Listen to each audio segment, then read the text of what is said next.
السلام علیکم ورحمۃ اللہ وبرکاتہ۔ الحمدللہ رب العالمین والعاقبۃ للمتقین والصلاة والسلام علی اشرف الانبیاء والمرسلین نبینا محمد وعلی آلہ وصحبہ اجمعین۔ اشہد ان لا الہ الا اللہ واشہد ان محمدا عبدہ ورسولہ، اما بعد۔ معزز محترم سامعین اکرام، دینی اور اسلامی بھائیوں، قبر کے اندر جو عذاب ہوتے ہیں،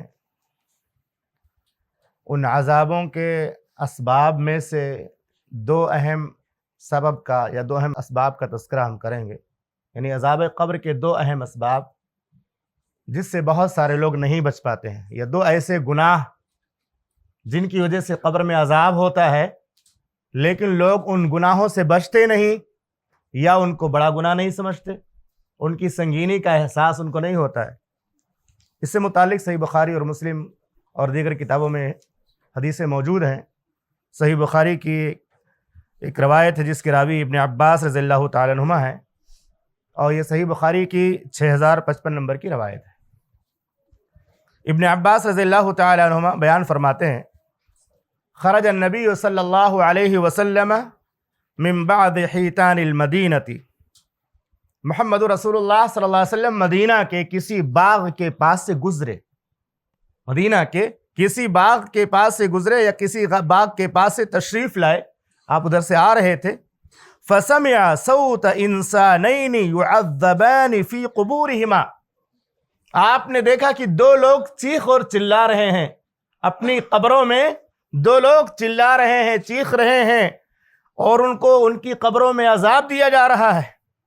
فقال يعذبان وما يعذبان في كبير، تو اللہ کے نبی صلی اللہ علیہ وسلم نے فرمایا کہ ان دونوں کو جو قبروں میں دفن ہے ان کو عذاب دیا جا رہا ہے، اور ان کو عذاب کسی بڑی چیز کے بارے میں نہیں دیا جا رہا ہے۔ اس حدیث میں اس کی وضاحت بھی ہے، وما يعذبان في كبير وانه لكبير، دو جملہ اللہ کے نبی صلی اللہ علیہ وسلم نے اس حدیث کے اندر بیان کیا جو معنی کو واضح کرتا ہے۔ اللہ کے نبی صلی اللہ علیہ وسلم نے پہلے بیان کیا کہ ان دونوں کو جو عذاب دیا جا رہا ہے کسی بڑی چیز کے بارے میں عذاب نہیں دیا جا رہا ہے۔ شارحین حدیث نے اس کا معنی یہ بیان کیا ہے کہ ایسی چیزیں جس کی وجہ سے ان کو عذاب ہوتا ہے، ان چیزوں سے بچنا ان کے لیے مشکل نہیں تھا، یہ ان گناہوں سے بچنا کوئی مشکل نہیں تھا ان کے لیے، پھر بھی یہ لوگ نہیں بچتے تھے۔ اس کے بعد آپ نے فرمایا وَإِنَّهُ لَكَبِيرٌ، لیکن وہ گناہ حقیقت میں بڑے ہیں، بچنا مشکل نہیں تھا لیکن بڑے گناہ ہیں۔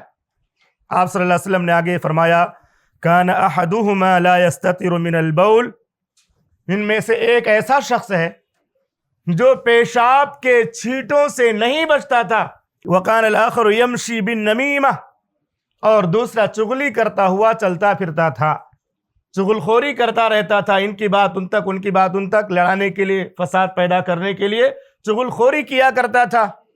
اس کے بعد اللہ کے نبی صلی اللہ علیہ وسلم نے ایک ہری ٹہنی لی اور اس کے دو ٹکڑے کیے، ایک ٹہنی ایک قبر پہ گاڑ دیا اور دوسری ٹہنی کو دوسری قبر کے اوپر گاڑ دیا۔ اس کے بعد آپ صلی اللہ علیہ وسلم نے فرمایا لعلہ یخفف عنہما ما لم ییبسا، شاید جب تک یہ دونوں ہری رہیں تب تک اللہ ان کا عذاب ہلکا کر دے۔ اسی سے بہت سارے لوگ بدعتی لوگ قبروں کے اوپر اس طرح پھول وغیرہ چڑھاتے ہیں، ہریالی وغیرہ ڈالتے ہیں اور پودے اگاتے ہیں، لیکن اللہ کے نبی صلی اللہ علیہ وسلم کے ساتھ خاص ہے۔ آپ کو پتا تھا کہ عذاب ہو رہا ہے، آپ کو پتا تھا کہ عذاب ہو رہا ہے، اور یہ لوگ تو اپنے بزرگوں کی قبروں پر، نیک لوگوں کی قبروں پر بھی ڈالتے، جن کے بارے میں ان کو عقیدہ ہے کہ تو بڑے نیک ہیں، بخشے بخشائے ہیں، تو بہرحال وہ ایک الگ موضوع ہو جائے گا۔ اللہ کے نبی صلی اللہ علیہ وسلم نے دونوں ٹہنیوں کو، جو ہری ٹہنیاں تھیں، ایک قبر میں ایک ٹہنی گاڑی اور دوسری قبر میں دوسری ٹہنی کو گاڑ دیا۔ اس کے بعد آپ نے فرمایا کہ شاید جب تک یہ دونوں ہری رہیں ٹہنیاں، اس وقت تک ان کے عذاب میں تخفیف ہو جائے۔ تو یہ دو گناہ ہیں۔ اب سوال یہ پیدا ہوتا ہے کہ ان دو گناہوں کا خاص طور سے محمد رسول اللہ صلی اللہ علیہ وسلم نے تذکرہ فرمایا حدیث میں۔ بہت ساری روایتوں میں ہے کہ اکثر لوگوں کو جو قبر میں عذاب ہوتا ہے وہ ان دونوں گناہوں کی وجہ سے ہوتا ہے، ایک پیشاب کی چھینٹوں سے نہ بچنا اور دوسرا چغل خوری کرنا۔ یہ حدیث جب ہم پڑھتے ہیں، کبھی اس کے معنی پر غور کرتے ہیں تو ایک منظر سامنے آتا ہے۔ ایک منظر میں آپ کے سامنے ذکر کرنا چاہتا ہوں۔ وہ منظر کیا ہے؟ مسلمانوں میں ایک بڑی جماعت ہے جو صرف جمعہ کی نماز میں حاضر ہوتی ہے، اور کتنے لوگ مسجد کے آس پاس ہوٹلوں میں، دکانوں میں، ہوٹلوں میں بیٹھ کر وقت گزارتے ہیں، چغلی بھی کرتے ہیں، نماز نہیں پڑھتے۔ ہوٹلوں میں یہی ہوتا ہے نا، اس کی برائی، اس کی برائی، اس کی غیبت، اس کے بارے میں غلط جملہ، اس کے بارے میں کمنٹ۔ تو ہوٹلوں میں بلا مقصد بیٹھ کر کے بکواس کرتے ہیں، چغل خوری کرتے ہیں، اور جب ان سے کہو نماز کیوں نہیں پڑھتے، کہتے ہیں پاک نہیں ہے، استنجا نہیں کیا ہوا۔ اکثر ایسے لوگوں کے بارے میں آپ نے سنا ہوگا کہ دونوں گناہ وہ کرتے ہیں، ایک تو چغلی کریں گے، دوسرے نماز نہیں پڑھیں گے، اور نماز نہ پڑھنے کا ریزن اور سبب پوچھا جائے گا تو کہیں گے پاک نہیں ہے، یعنی کھڑے کھڑے پیشاب کیا، استنجا نہیں کیا، اپنے آپ کی صفائی حاصل نہیں کی استنجا کرنے کے بعد۔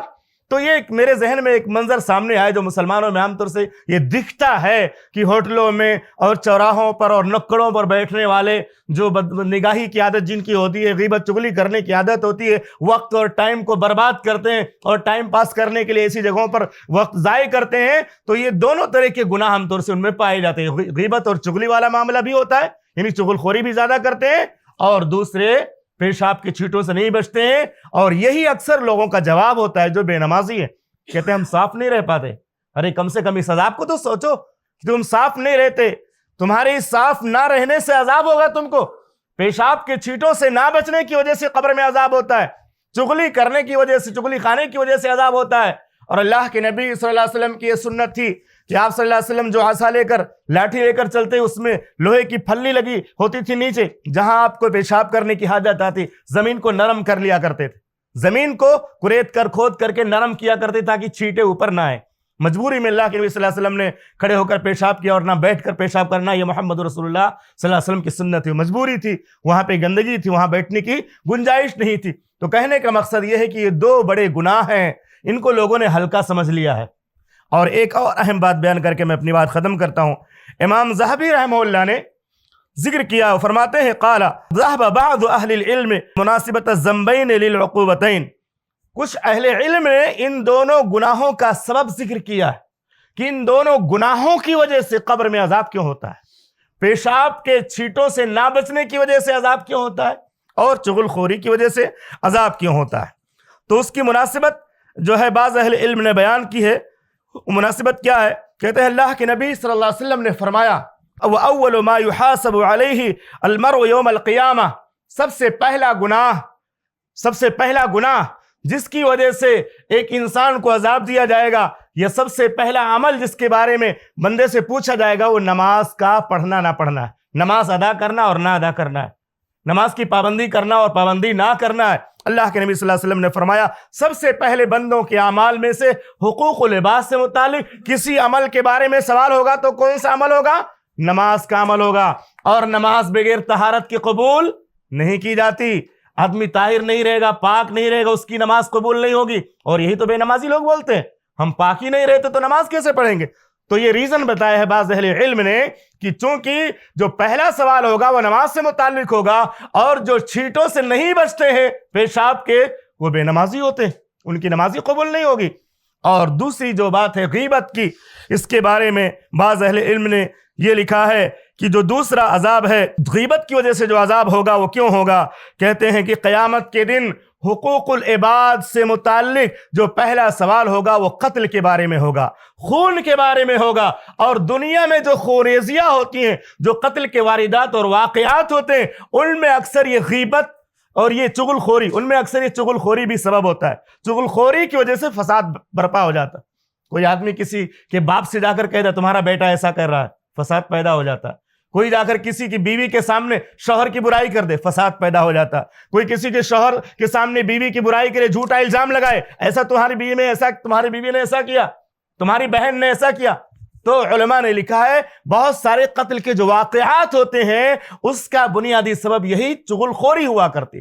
چغل خوری کی وجہ سے فساد برپا ہوتا ہے اور قتل خون تک نوبت آتی ہے۔ تو یہ دو گناہ ایسے ہیں جن سے ہمیں خاص طور سے بچنا چاہیے۔ ان دونوں گناہوں میں پہلا گناہ ہے پیشاب کے چھینٹوں سے نہ بچنا، اور دوسرا گناہ ہے چغل خوری کرنا، اور یہ ہمارے سماج میں عام ہے۔ آپ کہیں سفر میں ہیں، آپ کو پانی نہیں ملا تو ڈھیلے سے مٹی سے استنجا کر سکتے ہیں۔ اسی طرح ٹیشو پیپر وغیرہ سے بھی علماء نے جو ہے اجازت دی ہے کہ کر سکتے ہیں۔ اگر کچھ نہ ملے تو اس میں آپ سکھا کر کے اپنے آپ کو پاک کر سکتے ہیں، کیونکہ اس کے چھینٹے آپ کے جسم میں لگے رہیں گے، آپ کے کپڑے میں لگیں گے تو آپ ناپاک ہو جائیں گے۔ تو یہ چیزیں ایسی ہیں جس سے ہمیں اور آپ کو ہمیشہ متنبہ رہنا چاہیے، ان دونوں گناہوں سے ہمیں ہمیشہ اپنے آپ کو بچانا چاہیے۔ اور اللہ کے نبی صلی اللہ علیہ وسلم کی حدیث کو یاد رکھنا چاہیے کہ اکثر جو قبر کا عذاب ہوتا ہے وہ پیشاب کے چھینٹوں سے نہ بچنے کی وجہ سے ہوتا ہے۔ آپ نے غور کیا کہ پیشاب کے چھینٹوں سے نہیں بچیں گے، ناپاک رہیں گے تو نماز نہیں پڑھ پائیں گے، اور نماز نہیں پڑھ پائیں گے تو پہلا حساب نماز کے بارے میں ہوگا، اور غیبت کریں گے اس کی وجہ سے قتل کی واردات پیش آئے گی، قتل خوریزی کا سبب بنے گا وہ بھی بہت بڑا گناہ ہے۔ اللہ سے دعا ہے کہ رب العالمین ہمیں ہر طرح کے چھوٹے بڑے گناہوں سے اور خاص طور سے ان دونوں گناہوں سے اپنے آپ کو بچانے کی توفیق عطا فرما، ہماری نیکیوں کو قبول فرما، ہمارے گناہوں کو درگزر فرما، ایمان کے ساتھ موت نصیب فرما، آمین۔ وصلی اللہ علیہ نبی الکریم، السلام علیکم ورحمۃ اللہ۔ ایسے ہی فائدہ مند اسلامک ویڈیوز دیکھنے اور منہج سلف پر کتاب و سنت کی تعلیمات کو عام کرنے میں ہمارا تعاون کریں، تاکہ آپ کے لیے ذریعہ نجات، جنت کے حصول کا سبب، ساتھ ہی مال میں برکت و اضافے کا ذریعہ بھی بنے۔ آمین۔ جزاک اللہ خیرن۔